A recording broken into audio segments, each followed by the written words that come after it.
All right, we decided to upgrade a little bit on our Project C10. We went with some LED lights, which is a little bit different. You can't just usually plug them in.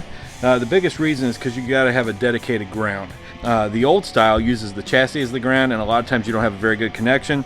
So we decided to get plugs that have a 3-wire setup. So the running light, turn signal, and the ground, and then be able to just plug them in. So we ended up going with LED park lights and tail lights.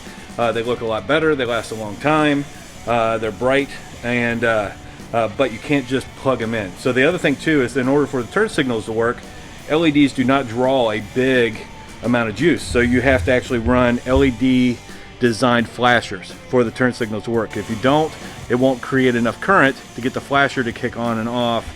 So your turn signals won't work. So you got to keep in mind, LEDs are great, but when you're doing this, make sure you change the flashers out also. Okay, one last thing, especially when you got brand new sockets, bulbs, everything, make sure you put some dielectric grease in there. It keeps things from corroding, helps keep out moisture, and gives you a very good contact. So don't just plug them in. They'll work, but over time you'll have problems. So this way you start off with some nice grease in there, and it'll last you a very long time.